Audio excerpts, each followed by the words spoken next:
우리 말씀 같이 봅시다. 빌립보서 3장 1절부터 16절입니다.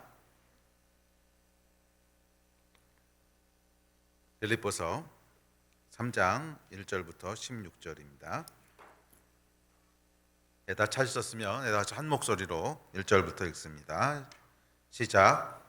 끝으로 나의 형제들아, 주 안에서 기뻐하라.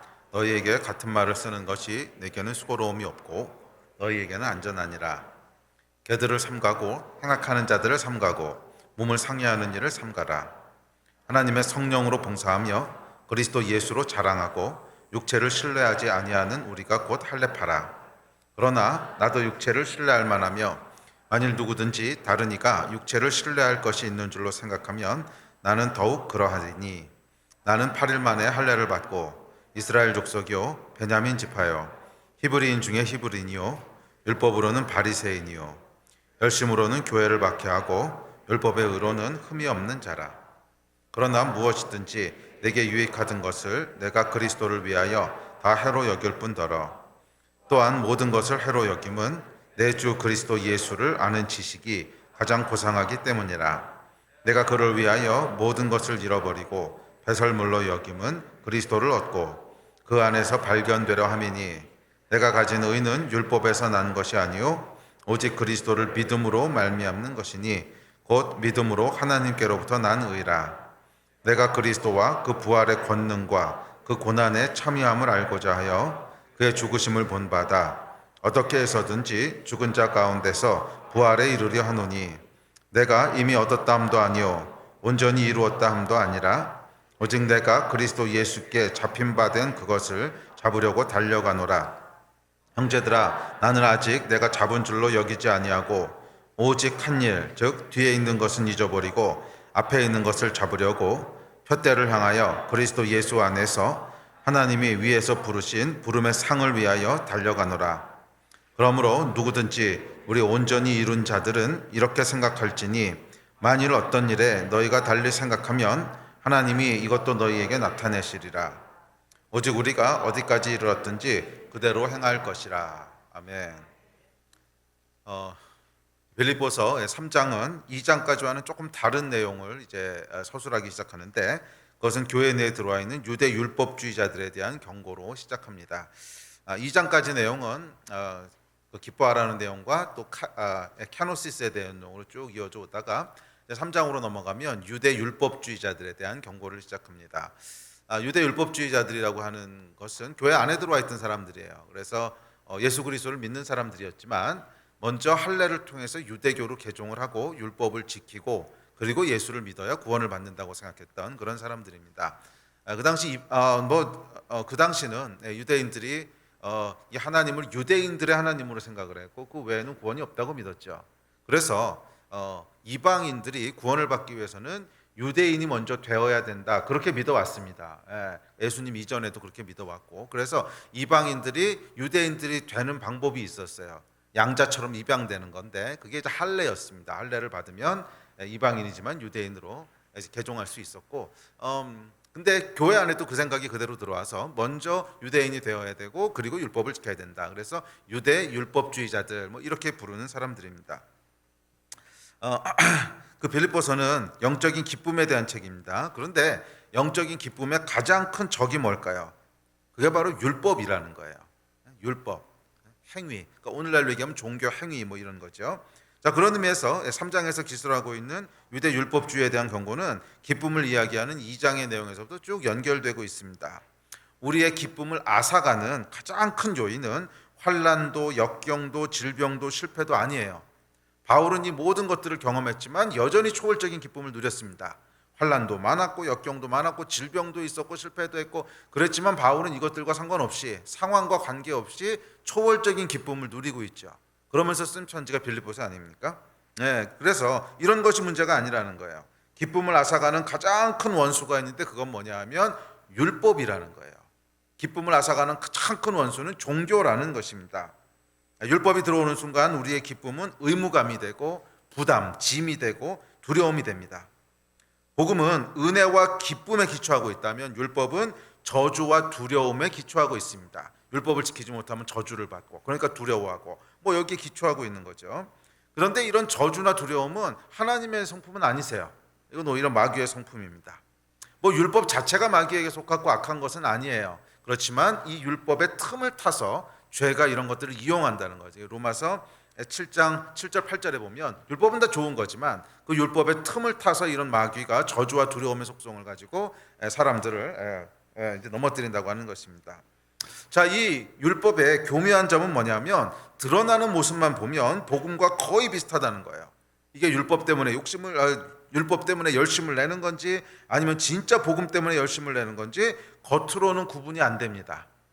종교적 열심, 그러니까 뭐 두려움과 염려나 뭐 이런 걸 가지고 막 열심히 하는 사람도 뭐 열매들이 있어요.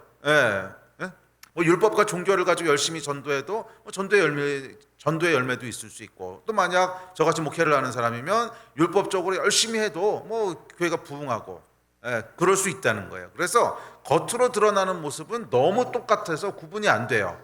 이게 복음 때문에 그런 열매들이 있는 건지 아니면 율법으로 했는데도 열매가 생긴 건지 겉으로는 구분이 전혀 안 됩니다. 그러면 어떻게 구분할 수 있습니까? 내면을 바라봐야 돼요. 내면에는 전혀 다른 열매가 생깁니다. 율법으로 열심히 한 사람은 가면 갈수록 내면에 그런 종류의 뭔가 생기고, 복음 안에서 열심히 하나님을 섬긴 사람은 시간이 지날수록 내면에 복음에 합당한 열매를 맺게 돼요. 자, 예를 들어서 복음은 기쁨에 의해서 움직이지만 율법은 두려움에 의해서 움직입니다. 또 복음은 은혜에 의해서 움직이지만 율법은 자기 의에 의해서 움직입니다. 복음은 겸손에 의해서 움직이지만 율법은 교만에 의해서 움직입니다. 복음은 성령에 의해서 움직이지만 율법은 육체에 의해서 움직입니다. 복음과 율법은요 서로 대척점에 있어요. 완전 반대에 있습니다. 무슨 말이냐면 복음에 의해서 계속 움직이는 사람은 가면 갈수록 기쁨이 충만해지는 거예요. 복음에 의해서 계속 움직이는 사람은 가면 갈수록 겸손해져요. 성령께서 우리 안에 우리 죄를 조명해 주시기 때문에 가면 갈수록 나는 정말 합당하지 않은 사람인데 하나님이 일하셨구나. 점점 겸손해지는데 율법에 의해서 움직이는 사람들은 자기 의가 계속 쌓이기 시작합니다. 그래서 교만해져요. 그래서 율법적인 열심으로 열심히 해서 뭔가 열매가 많이 나오면 그 다음부터는 이 교만해서 정죄하기 시작합니다. 저것들은 왜 이런 것도 안 해? 저 사람들은 왜 전도도 안 해? 저 사람들도 아니지 뭐 하는 거야? 막 이런 이제 정죄하는 마음들, 비교하는 마음들, 이런 것들이 나오기 시작해요. 이게 이제 율법의 의로부터 나오기 시작하는 거예요. 아시겠습니까? 그래서 겉으로 드러나는 모습은 똑같아도 내면이 전혀 달라요. 내면이 전혀 달라요. 복음에 의해서 살고 복음에 의해서 움직이는 사람들은 가면 갈수록 마음이 부드러워져요. 겸손해져요. 낮아져요.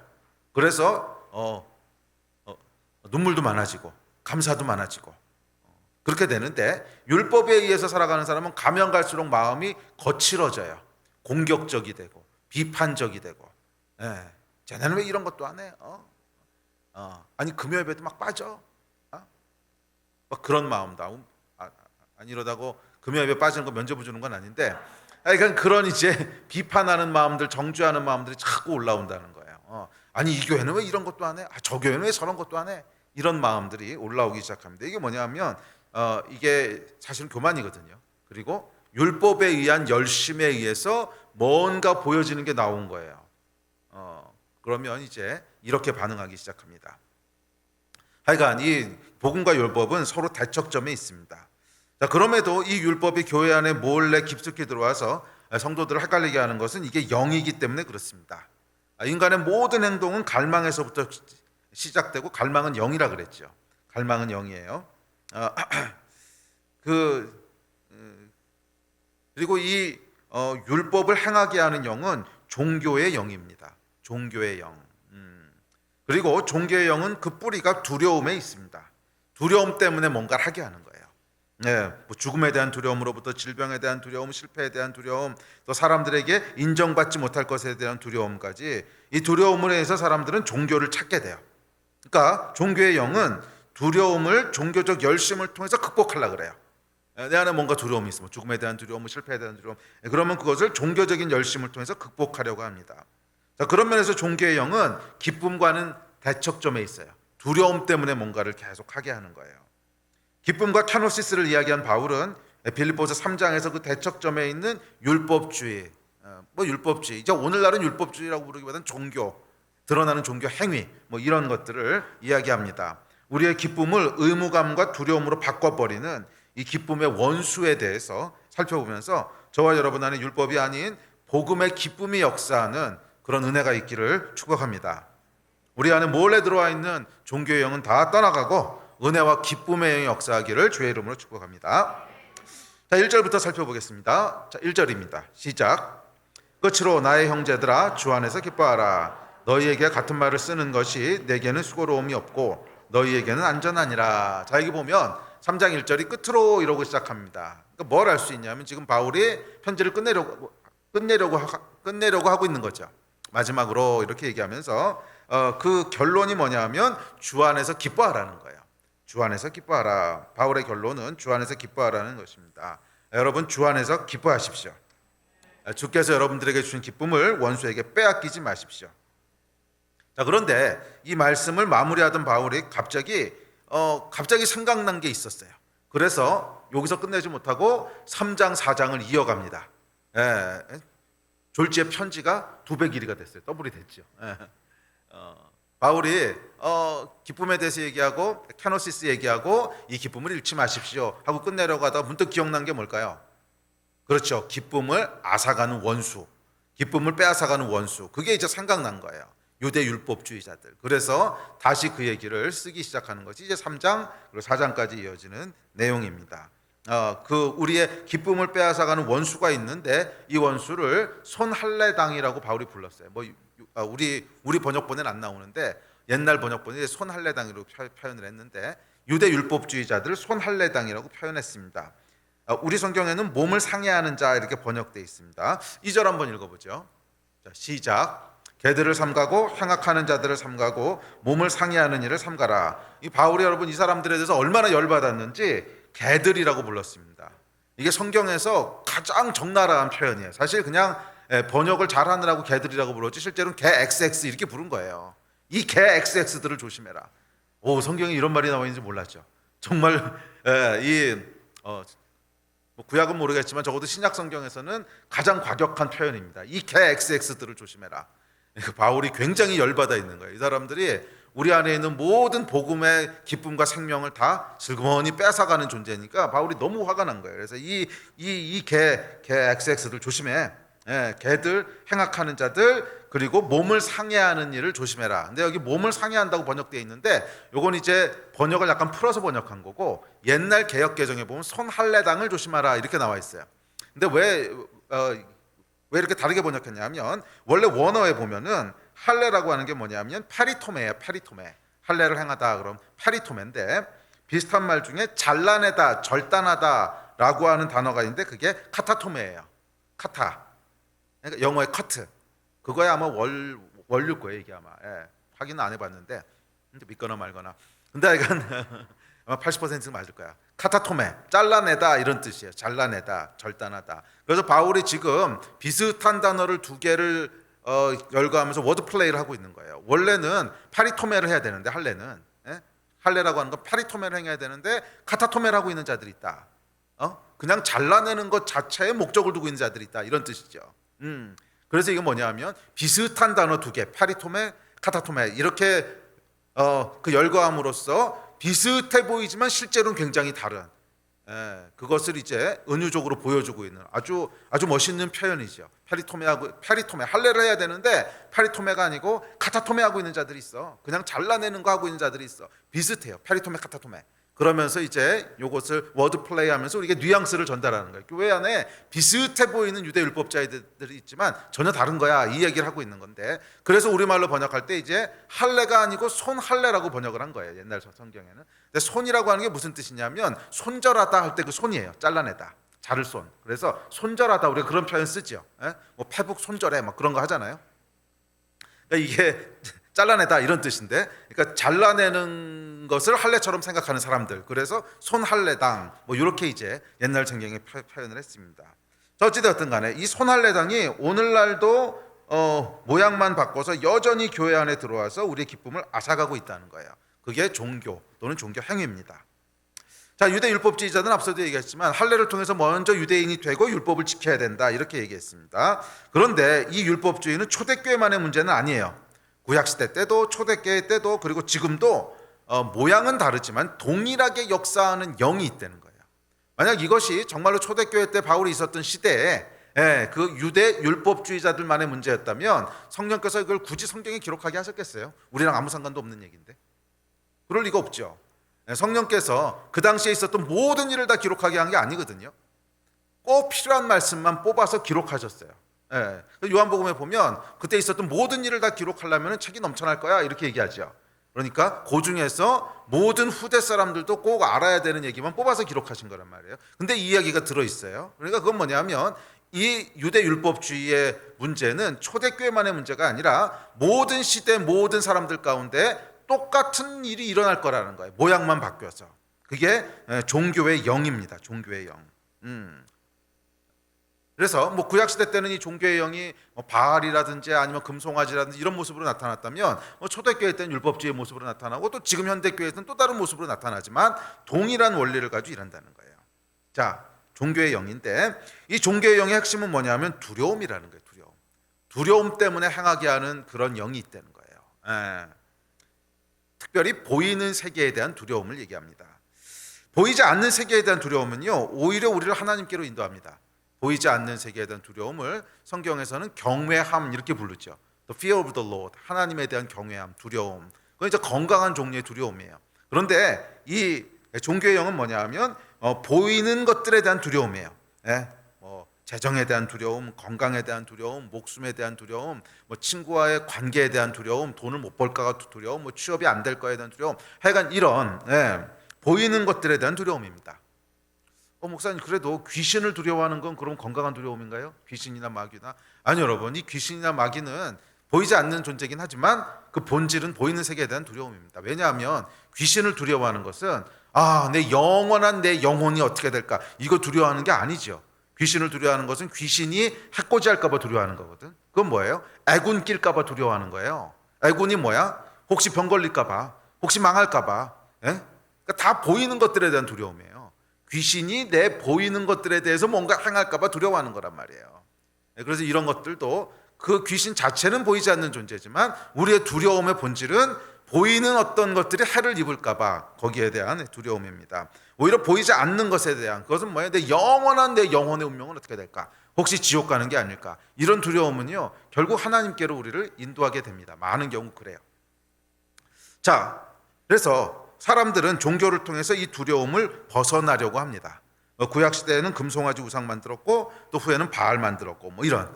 금송아지가 왜 나온 거예요? 모세가 없어졌어요. 두려워서 나온 거예요. 아니 모세가 없이 우리가 괜찮을까? 금송아지라도 만들어서 섬겨야지. 이래서 나온 거죠. 바알은 왜 나왔어요? 풍요의 신이거든요. 농사가 안 되면 어떡하지? 비가 안 오면 어떡하지? 굶는 거 아니야? 죽는 거 아니야? 여기서부터 이제 바알을 만들기 시작합니다. 모두 다 두려움에 대한 결과입니다. 또 초대교회 때는 이 똑같은 두려움이 율법주의로 나타나는데 이건 뭐에 대한 두려움이라면 하나님께 버림받을 거에 대한 두려움이에요. 우리가 율법을 철저히 지키지 않으면 하나님이 우리 벌하실 거야. 이런 두려움. 거기서부터 율법주의가 나옵니다. 그리고 이 두려움은 오늘날도 역시 두려움에 기반한 종교적 열심과 헌신으로 교회 안에서 역사하고 있어요. 자, 3절 봅시다. 이어지는 3절. 시작. 하나님의 성령으로 봉사하며 그리스도 예수로 자랑하고 육체를 신뢰하지 아니하는 우리가 곧 할례파라. 자, 이 3절에서 그래서 바울은 유대 율법주의자 손할례당과 대비해서 그러면 참 할례파는 어떤 사람들인가? 손할례당과 참 할례파, 카타토메, 페리토메, 정말로 할례를 행하는 진짜 복음 안에 있는 크리스찬과 율법주의자들. 그래서 손할례당과 참 할례파는 뭐가 다른가?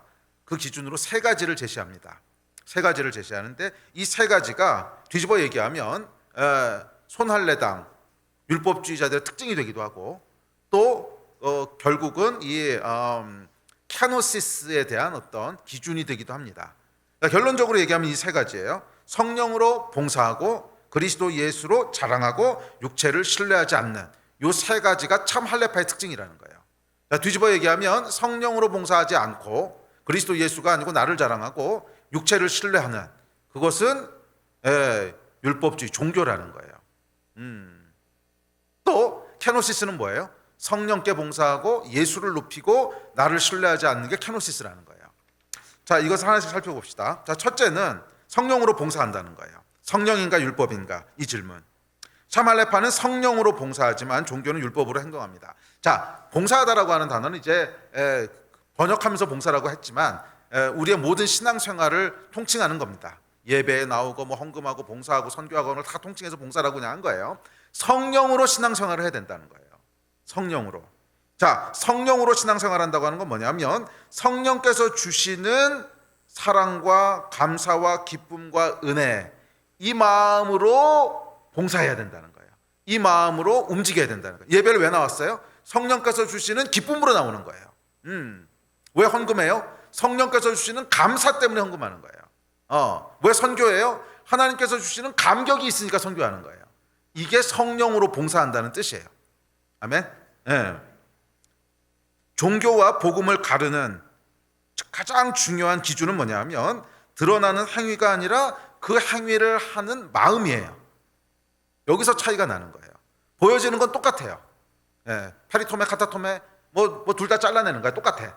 근데 마음이 어떠냐는 거예요. 어떤 마음에서 그 일을 해내는 거예요. 어떤 마음에서. 성령으로 봉사하며 신앙행위, 예배, 봉사, 선교, 헌금 다 어떤 마음의 동기에서부터 하느냐.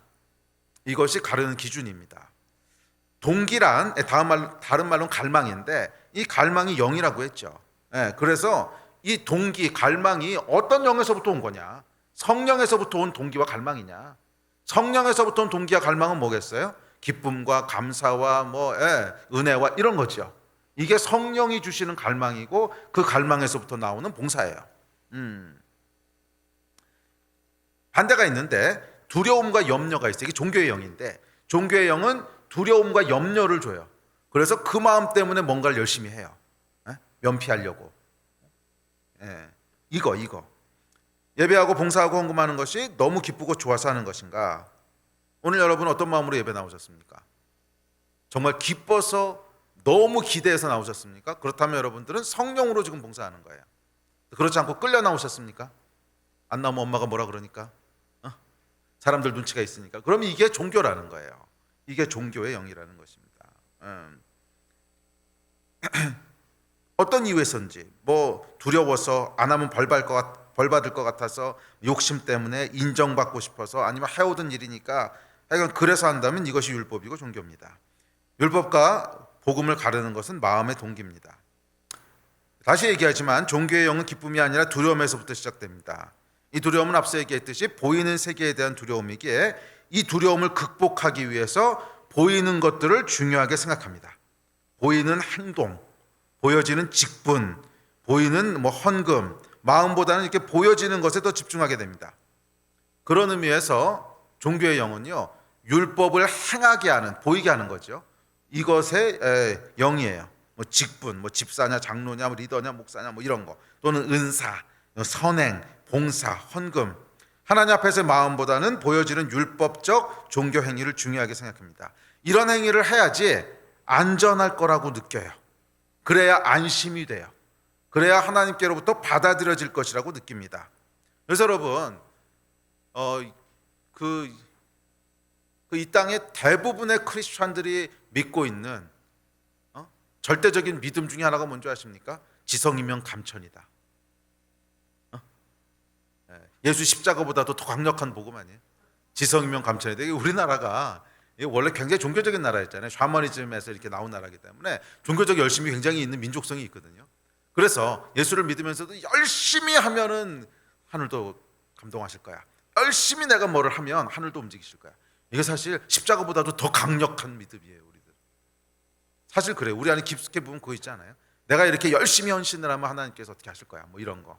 내가 열심히 하면 내가 은혜를 받을 거야, 이런 거. 이게 지성이면 감천이다. 이게 이제 대부분의 크리스찬들이 십자가보다도 더 신뢰하고 있는 복음이 아닌가 싶어요. 자, 그런데 성경은 육체가 아니라 마음의 할례를 받으라고 얘기합니다. 우리 다음 구절 읽어봅시다. 시작. 오직 이면적 유대인이 유대인이며 할례는 마음에 할지니 영에 있고 율법 조문에 있지 아니한 것이라. 그 칭찬이 사람에게서가 아니요 다만 하나님에게서니라. 할례는 몸에 하는 게 아니고 마음이 중요하다는 거예요. 그래서 칭찬은 사람에게 받는 게 아니고 하나님에게 받으면 충분하다는 거예요. 사람들이 뭐라 그러는가에 너무 매이지 말라는 게 종교가 된다는 거예요. 하나님께서 괜찮다 그러면 괜찮은 거고, 하나님께서 잘했다 그러면 잘하는 거고. 예. 자, 이 얘기하고 있습니다. 종교냐 복음이냐를 가르는 것은 우리 마음의 태도입니다. 그 신앙 행위를 하게 하는 마음의 동기입니다. 성령으로 봉사하는 것이 참 할례파입니다. 성령께서는 기쁨과 감사와 열정을 우리 마음에 주시는데 두려움이나 염려가 아니라 이 성령께서 주시는 마음으로 움직이십시오. 성령은 마음의 할례를 행하고 율법은 육체의 할례를 행합니다. 여러분은 오늘 어떤 마음으로 예배 오셨습니까? 기쁘게 오셨어요? 뭔 열댓 명도 안 되네. 자, 두 번째 질문입니다. 두 번째 질문은 그리스도 예수로 자랑하고 이렇게 얘기합니다. 누구를 자랑하냐는 거예요. 그리스도를 자랑합니까? 아니면 자기 자신을 자랑합니까? 이게 율법과 복음을 가르는 기준입니다. 여러분, 케노시스 얘기 우리가 지금 한 학기째 살펴보고 있는데, 케노시스를 행하기 위해서 필요한 절대적인 요소가 한 가지 있습니다. 뭐 이것만 가지고 케노시스가 되진 않지만 이게 없으면 절대로 케노시스는 못해요. 절대적인 필요 요소가 있는데 그게 뭐냐면 성령께서 주시는 샬롬이에요. 샬롬, 평강. 내려놓아도 괜찮아, 내려놓아도 안전해. 이 샬롬이 없는데 어떻게 내려놓겠어요? 온갖 염려와 두려움이 마음을 휘저을 텐데 이거 내려놓았다 큰일 나는 거 아니야? 이거 내려놓으면 위험 온 거 아니야? 손해보는 거 아니야? 억울한 거 아니야? 후회하는 거 아니야? 이 두려움과 염려가 계속 있는데 어떻게 케노시스를 하겠냐고. 케노시스를 위해서 뭐가 있어야 되냐면 평강이 있어야 돼요.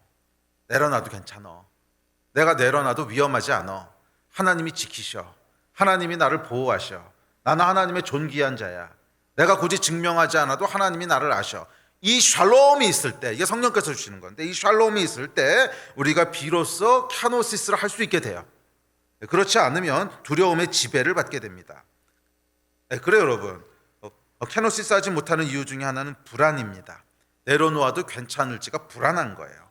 내려놓았다가 완전 무시당하면 어떡하지? 손해보면 어떡하지? 실패하면 어떡하지? 이 불안함, 이 샬롬 없음이 케노시스를 막습니다. 예수께서는 완전한 케노시스의 모범을 우리에게 보여주셨는데 그것은 하나님에 대한 완전한 확신이 있었기 때문에 그래요. 우리 다음 구절 봅시다. 시작. 하나님이 우리를 사랑하시는 사랑을 우리가 알고 믿었노니 하나님은 사랑이시라. 사랑 안에 거하는 자는 하나님 안에 거하고 하나님도 그의 안에 거하시느니라. 이로써 사랑이 우리에게 온전히 이루어진 것은 우리로 심판날에 담대함을 가지게 하려 함이니 주께서 그러하심과 같이 우리도 이 세상에서 그러하니라. 사랑 안에 두려움이 없고 온전한 사랑이 두려움을 내쫓나니 두려움에는 형벌이 있음이라. 두려워하는 자는 사랑 안에서 온전히 이루지 못하였느니라. 아멘. 자, 이거 보면 하나님은 사랑이시래요. 그리고 그 사랑을 알고 믿었을 때 우리로 심판날에 담대함을 가지게 한대요. 조금 더 띄워놓으세요. 담대함을 가지게 한대요. 그 얘기는 뭐예요? 내려놓을 수 있는 여유가 생긴다는 거예요. 담대함이 그런 거죠. 내려놓을 수 있는 여유, 내려놓을 수 있는 용기가 생긴다는 거예요. 왜? 하나님의 사랑 때문에.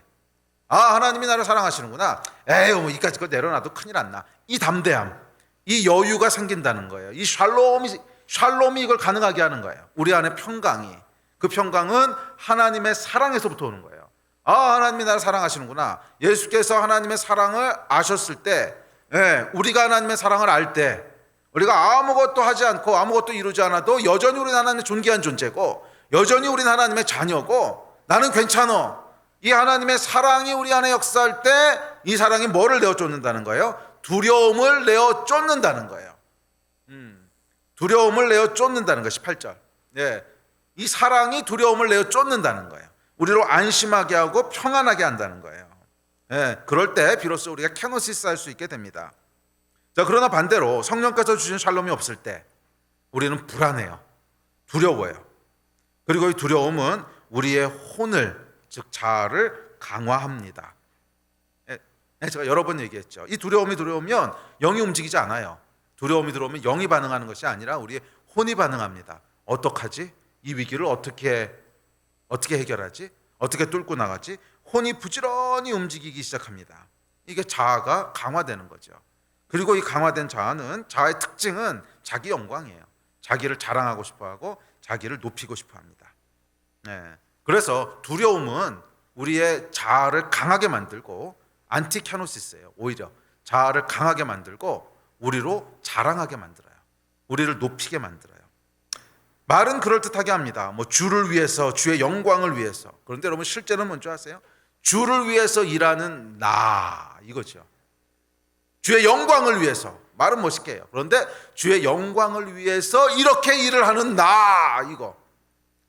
하나님의 나라를 위해서. 근데 하나님의 나라를 위해서 이렇게 열심히 뛰고 있는 나. 다 나를 높이는 거예요. 여러분 그렇지 않습니까? 이게 여러분 타락한 자아의 모습이거든. 뭐 열심히 하는 것 같고 뭐 말은 그렇다고 주의 영광을 위해서 내가 뭐 비즈니스를 어쩌고 저쩌고. 실상은 뭐예요? 주의 영광을 위해서 비즈니스를 이렇게 성공시킨 나 이거 얘기하고 싶은 거지. 자, 이게 여러분 왜 그럽니까? 불안해서 그런 거예요. 안심이 안 돼서. 성령께서 주시는 샬롬이 없으니까 불안해서 그런 거예요. 샬롬이 있으면 나는 안전해, 나는 괜찮아. 그게 있으면요 굳이 이렇게 하지 않아도 괜찮습니다. 그런데 계속 불안한 거예요. 불안하니까 사람들의 인정이 필요하고 그 인정을 받을 수 있는 성취가 필요해요. 뭐 자기를 높인다고 하니까 그리스도 예수를 높입니까? 자기를 높입니까? 이렇게 얘기하니까 에이 난 자랑한 적은 없어 이렇게 스스로 위로하는 분들 계실 텐데 바보입니까? 나 잘났어 이러면 여러분 이거 바보지. 자기를 높인다고 하는 건 그런 바보짓을 얘기하는 게 아니에요. 자기를 높인다고 하는 건 어떻게 나타나냐면 인정과 성취로 나타나는 거예요. 인정에 목매달고 성취에 목매다는 거로 나타나는 거예요. 왜 인정에 목매달겠어요? 나를 높이고 싶으니까. 왜 성취하려고 그렇게 애를 쓰는 거예요? 진짜 주의 영광을 위해서. 그건 이제 복음 안에서 살아가는 사람이고 그런 건 여러분 그 성취가 실패해도 별로 시험 들지 않습니다. 오히려 하나님께서 그렇게 하시는 것에 감사해요. 근데 내가 성취에 목매다는 건 왜 그러는 거예요? 그것을 보여주고 싶은 나가 있는 거잖아요. 그 성취를 통해서 증명하고 싶고 보여주고 싶은 나 이게 자기를 높이는 거예요. 성취와 인정의 모습으로 나타나요. 그게 자 그러니 이런 사람들은 그리스도를 들먹이긴 하지만 실제로는 자신을 높이는 겁니다. 이게 여러분 종교의 특징입니다. 모양이 어떠하든 종교의 영의 근저에는 자기 영광, 자기 자랑이 있어요. 그래서 종교의 영이 있는 사람은 인정의 목을 메고요. 보이는 성취, 보이는 직분이나 지위 소유 등에 굉장히 집착을 합니다. 안티캐노시스예요. 자신이 인정받지 못하고 자신이 주목받지 못하면 죄송합니다. 별 지랄을 다 합니다. 그렇잖아요. 심지어 바리새인들은요 진짜 별 지랄을 다 했어요. 예수님 죽였잖아요. 뭐 교회도 마찬가지입니다. 안티캐노시스인 사람은 인정받지 못하고 자신이 드러나고 높임받지 못하면 죄송합니다. 별 지랄을 다 합니다. 저는 모태신앙으로 56년, 57년 동안 교회 살았는데요. 여기 있는 사람 중에 아마 제가 제일 교회 생활이 길 텐데 정말 별꼴을 다 봤습니다. 정말 죄송해요. 별 지랄을 다 봤습니다. 교회 안에서 온갖 볼꼴 못볼꼴 말도 안 되는 일 다 봤어요. 굉장히 헷갈렸어요. 아니 크리스천인데 왜 저래? 아니 믿음 좋은 권사님이 왜 저래? 아니 믿음 좋은 장로님이 왜 저래? 목사님은 왜 저래? 정말 제가 볼꼴 못볼꼴 별의별 짓을 다 보면서 자랐습니다. 뭐예요 여러분? 복음이 아니라 종교가 역사하고 있는 거예요. 복음이 아니라 종교가 역사하고 있는 거예요. 사람들의 인정과 성취의 목을 메고 있는 거예요. 이건 여러분 복음에서 나오는 결과가 아니에요. 그리스도 예수를 높이고 복음은요 캐노시스는 그리스도 예수만 높아지면 할렐루야예요. 내가 거짓 취급을 받든 무시받든 아무 상관이 없어요. 그게 캐노시스거든. 왜? 샬롬이 있어. 나는 무슨 대접을 받든지 하나님의 자녀예요. 나는 아무것도 이룬 것이 없어도 이미 하나님 앞에 존귀한 존재예요. 이 복음과 은혜 안에 있는 사람은 문제를 일으키지 않아요. 문제는 다 누가 일으키느냐? 종교가 일으킵니다. 교회 안의 모든 문제는 종교가 일으킵니다. 분열과 갈등과 시기와 질투와 싸움과 내가 이렇게 했는데 왜 안 알아줘? 쟤보다 내가 더 잘했는데 왜 저 사람을 더 칭찬해줘? 끊임없는 분열, 정죄. 이게 중요한데 우리 목사님 왜 맨날 딴 얘기만 해? 이 정죄. 이게 다 뭐예요? 종교에서 나오는 거예요. 자기를 높이는. 여러분, 이게 교회 밖에 있는 얘기를 하는 것이 아닙니다. 교회 밖에도 두려움이 기초가 되는 것들이 있습니다. 뭐 많습니다. 뭐 이슬람 같은 종교는 뭐 애시당초 두려움을 가지고 만든 종교죠. 근데 교회 안에도 이게 들어와 있다는 거예요. 더 나아가서 우리 안에도 있어요. 나는 완전히 복음에만 속했고 종교는 전혀 없다. 위선자. 그런 사람 없어요. 우리 안에서도 성령 충만할 땐 이런 것 같다가 성령 피폐하면 이게 나타나고 그런 거지. 어제는 내가 성령 충만하게 살다가 오늘은 종교에 휩쓸리기도 하고 이런 거예요. 그래서 그 사이에서 왔다 갔다 하면서 선한 싸움을 싸우는 겁니다. 저와 여러분 안에도 지금 동시에 공존하고 있어요. 성령 충만할 때는 정말 복음 안에서 살아가다가 아차방심하면은 성령 피폐해지면서 그 안에 두려움, 불안함 막 나타나면서 자기 높이고 싶고 그리스도가 아니라 자기를 높이고 성령이 아니라 종교의 영을 따라 생각하고 이게 막 왔다 갔다 하는 거예요. 그렇죠? 뭐 저도 그렇습니다. 뭐 저라고 다르지 않습니다. 저도 그래요. 제가 예전에 이제 제법 한참 된 얘기인데 이제 어느 컨퍼런스에 초청을 받아서 갔어요. 강사로 갔는데 그래도 강사로 초청했으면 어느 정도 기대는 하잖아요. 이런 정도는 대접을 해주겠지.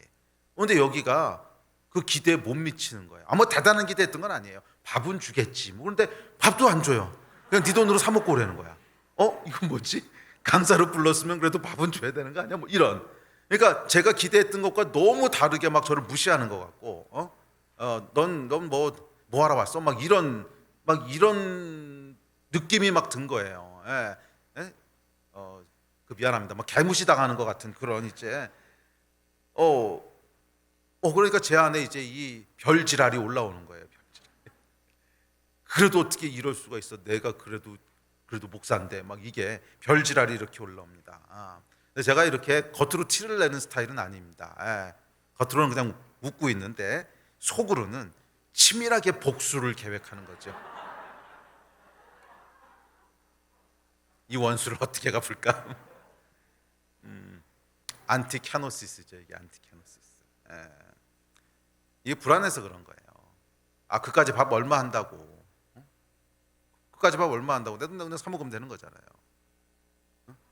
불안해서 그런 거예요. 내가 어떤 사람이라고 하는 존재를 인정받고 싶고 증명하고 싶고 그래서 그런 거지. 그 밥값 얼마 하겠습니까? 5천 원, 10,000원이면 사 먹는 건데 그 문제가 아니죠. 제 안에 불안함이 있는 거예요. 내가 무시당한다고 하는. 사실 하나님이 인정해 주셨으면 되는 거잖아. 그 사람들이 나를 뭐라고 보든지 간에 무슨 상관이에요. 하나님이 나를 인정해 주셨으면 그 샬롬이 있으면 전혀 문제될 게 없죠. 근데 그 샬롬이 없는 거예요. 그러면 안티캐노시스. 거기서부터 나를 높이고 싶어지고 이미 높은데 나를 높이고 싶어지고 드러내고 싶어지고 이게 뭐예요, 여러분? 종교입니다. 종교. 우리 안에도 있어요. 우리 안에서도 일어나는 싸움이에요. 아멘. 자, 마지막 세 번째입니다. 육체를 신뢰하지 아니하는. 세 번째는 무엇을 신뢰하는가 하는 거예요. 종교의 영은 육체를 신뢰합니다. 자, 육체라고 하는 것은 눈에 보이는 것을 통칭하는 얘기예요. 꼭 우리 몸만이 아니라 눈에 보이는 것들을 신뢰한다는 거예요. 자, 나를 비롯해서 이 땅에 속한 것들. 구약 시대에는 눈에 보이는 우상을 만들어서 신뢰했고 초대교회 때는 눈에 보이는 율법의 행위를 행함으로 신뢰했고 현대교회도 마찬가지입니다. 눈에 보이는 것들, 뭐 돈이라든지 권력이라든지 직분, 은사, 외모, 학벌 뭐 이런 것들을 신뢰하는 게 종교라는 거예요. 이런 것들이 나의 직분이나 내가 이룬 성취나 내 어떤 것들이 눈에 보이는 것들이 나를 이 두려움에서 벗어나게 해줄 거라고 믿습니다. 특히 교회 안에 들어와 있는 종교의 모양을 한 것들을 조심하십시오. 그래도 나는 셀 리더인데 어쩌라고? 그게 뭐 어쩌라고? 뭐 우리 교회는 이제 장로 그 제도가 없는데 침례교는 원래 없습니다. 근데 또 이게 내가 장로인데 뭐 이런 거 어쩌라고? 내가 목사인데, 내가 선교사인데 뭐 어쩌라고? 이런 것들 조심하라는 거예요. 나는 그래도 신학도 공부했는데 어쩌라고? 아니 요즘은 어쩔 TV 그런다며. 맞냐? 그게 무슨 뜻이야? 근데 그 TV가 거기서 갑자기 왜 나와? 나 아직도 잘 이해가 안 되는데 어쩔 TV. 그래서 어쩌라고? 이런 것들 조심하라는 거예요. 여러분들 아직 젊어서 그게 뭔지 잘 모를 거예요. 이거 정말 위험해요. 시간이 지나갈수록 점점 위험해져요. 눈에 보이는 것들, 뭐 직분. 그래서 누구 집사 안수 받았다 그러면 내가 더 오래 다녔는데 막 이딴 생각. 또 장로만 되면 이상해진다는 썰이 있어요. 장로만 되면 이상해진다는 썰이 있어요. 아니지, 사실 장로님 되는 것보다 더 이상해지는 건 목사지. 목사 안수만 받으면 사람이 달라지지. 또 이게 이런 눈에 보이는 것들 조심하라는 거예요. 직분, 눈에 보이는 것들. 나는 뭐 이런 훈련도 받았어. 너 몇 기야? 뭐 이런 거 조심하십시오. 다 종교예요. 다 쓰잘데기 없는 거예요. 이게 우리의 영혼을 파괴하는 거예요. 아멘. 복음은 그런 거랑 상관없는 거거든. 내가 진짜로 의지하고 신뢰하는 것은 뭔가? 바울은 진짜로 자기가 의지하고 신뢰하는 걸 이렇게 얘기합니다. 9절입니다. 시작. 그 안에서 발견되려 함이니 내가 가진 의는 율법에서 난 것이 아니요 오직 그리스도를 믿음으로 말미암은 것이니 곧 믿음으로 하나님께로부터 난 의라. 바울은 딱 하나만 의지했다는 거예요. 하나님의 의, 은혜. 나의 어떠함이 아니구나. 그냥 하나님의 은혜구나. 이거 하나 의지했다는 거예요. 이게 여러분 복음 안에 사는 사람의 특징입니다. 은혜밖에 없는 거예요. 은혜밖에. 하나님의 은혜로 오늘도 내가 살고, 하나님의 은혜로 오늘도 내가 넘어지지 않고 서 있고, 하나님의 은혜로 오늘도 제가 목회하고 있고, 하나님의 은혜로 오늘도 내가 예배하고 있고, 하나님의 은혜로 오늘도 내가 지옥 가지 않고 천국을 누리고 있고. 은혜 이거. 바울은 이거 하나밖에 없었다는 거예요. 내가 의지하는 것은 육체에서 난 의가 아니다. 내가 의지하는 것은 하나님께로부터 나는 의다. 이 은혜. 나에겐 자격이 없지만 하나님이 나를 의롭다고 하셨고, 하나님이 나를 위해서 예수 그리스도를 보내서 죽으셨고, 그 보혈로 나를 구원하셨어. 이 은혜, 예수 그리스도의 의, 이것만 의지하는 거예요. 이게 여러분 바울의 고백이라는 거예요. 오직 하나님의 은혜밖에 없습니다. 무엇을 의지하는가? 이게 여러분 세 번째 차이입니다. 눈에 보이는 것들을 의지하는가? 아니면 하나님의 은혜를 의지하는가? 정말 여러분 성령 안에서 복음 안에서 살아가는 사람은 시간이 지나면 지날수록 은혜를 더 구하게 됩니다. 시간이 지나면 지날수록 내 모습이 보여요. 처음에 바울은 죄인이라 그랬다가 나중에는 죄인의 괴수라 그랬어요.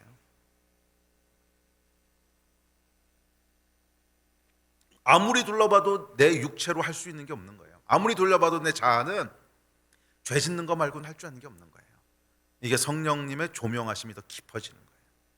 그래서 진짜로 성령과 걸어간 사람은 10년 지나고 20년 지나고 30년 지나고 진짜로 여러분들이 장로님이 되고 목사님이 됐을 때는 내가 죄인 중에 괴수입니다. 은혜 아니면 난 살 수가 없습니다. 이 고백에 깊게 서야 돼요. 그게 정상이에요.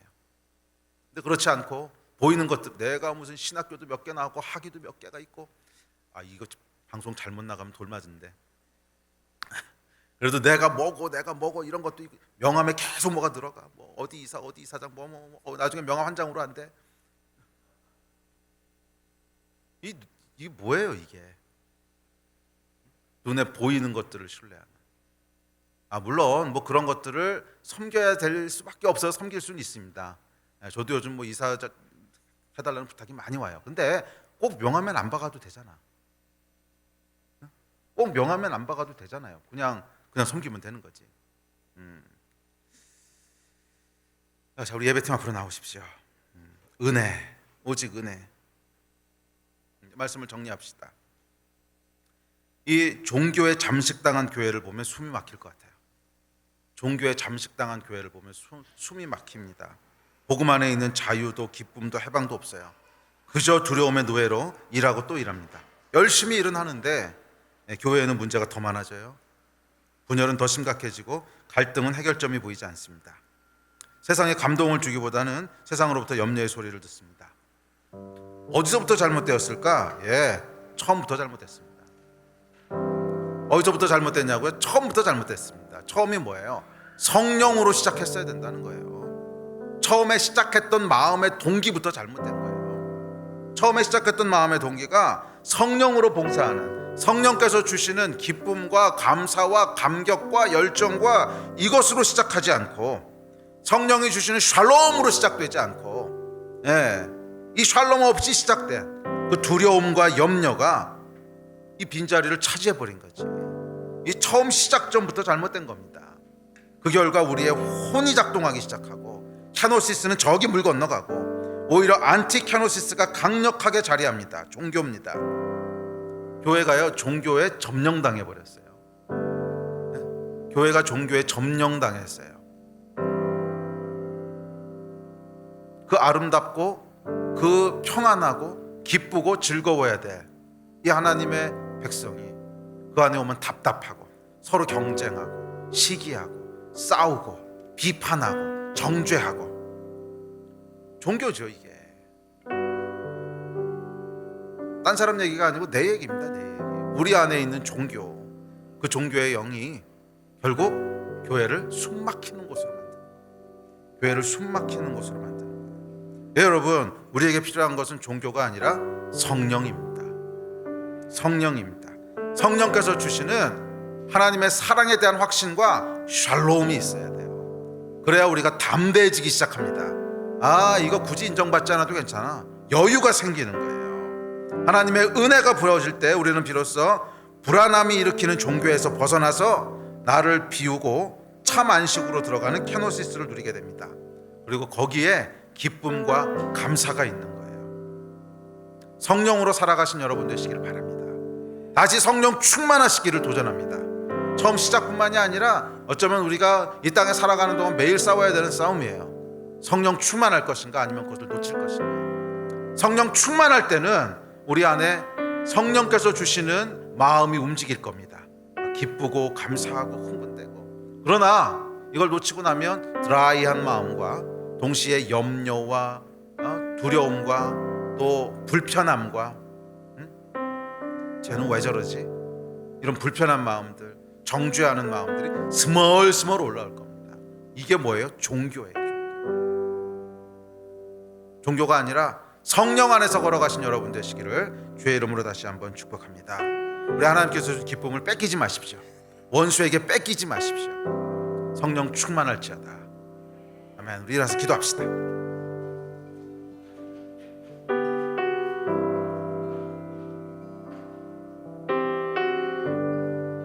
오늘 여러분 어떤 마음으로 이곳에 오셨습니까? 기쁘고 감사해서 오셨습니까?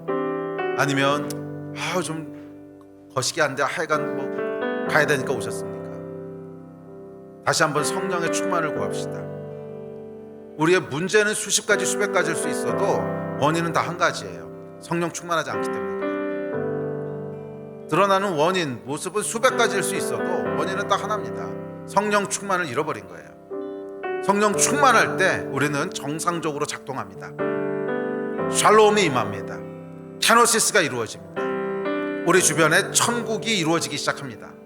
그러나 성령 충만을 잃어버리면 종교가 역사합니다. 모양은 비슷할 수 있어도 전혀 달라요. 그 결과는 지옥입니다. 지옥. 우리 같이 주여 3번 부르짖고 기도할 텐데 짧은 시간 기도할 거예요. 그렇지만 이 시간 동안에 성령이여 우리에게 임하셔서 우리를 다시 한번 새롭게 해주십시오. 내 안에 있는 모든 종교와 두려움들을 몰아내 주시고 성령께서 주시는 샬롬과 성령께서 부어주신 하나님의 은혜와 그 사랑으로 다시 한번 채워주십시오. 이 마음 가지고 우리 주여 3번 부르짖고 합심해서 기도하겠습니다. 주여 주여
주의 팔이 나를 안보함이요 내가 주의 큰 복을 받는 참된 비결은 주의 영이 함께한 내가 매일 기쁘게 술래기 주의 팔이 나를 안보함이요 주의 큰 복을 받는 참된 비결은 주의 영이 함께함이야. 야, 우리 할 거면 박수 확실하게 치면서 합시다. 그 원단 기도원 스타일로. 뭐 젊은 사람들은 모르겠지만 원래 윗세대 분들은 기도원에서 팍 이렇게 하면서 했거든요. 이게 박수도 이렇게 탁탁 이렇게 잘 쳐야 돼요. 근데 시간이 지나면서 너무 사람들이 영리해졌어요. 똑똑해졌어요. 아, 저렇게 무식하게 예수 믿어야 되나? 좀 세련되고 지적이고 있어 보이고. 근데 시간이 지나서 돌아보면 그분들이 맞았어요. 뭐 지적으로 한다고 해서 된 거 있어요?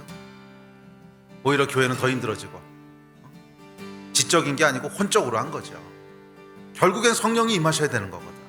결국엔 성령이 임하셔서 샬롬을 주셔야, 그래야 그 다음에 뭐가 뭐 지적이든 세련된 거든 뭔가 이루어지는 건데, 이 시작이 안 되는 거예요. 성령이 임하시는 거에 아유 무식하게.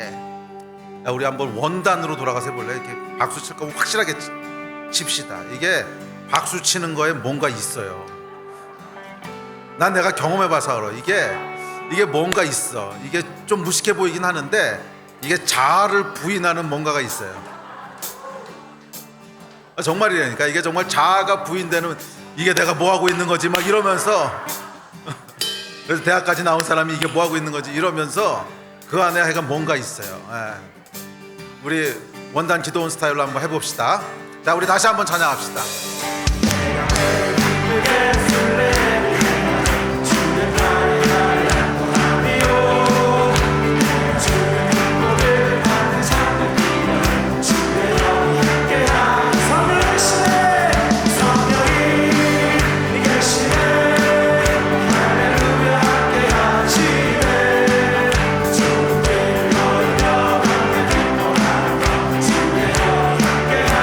전에 죄 받아서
시간에 성령님과 동행하기를 소원하고 갈망합니다. 성령님, 이 시간에 충만하게 임하여 주셔서 약속대로 임하여 주셔서 우리 안에 샬롬을 주시고 우리 안에 하나님의 사랑을 부어 주시옵소서.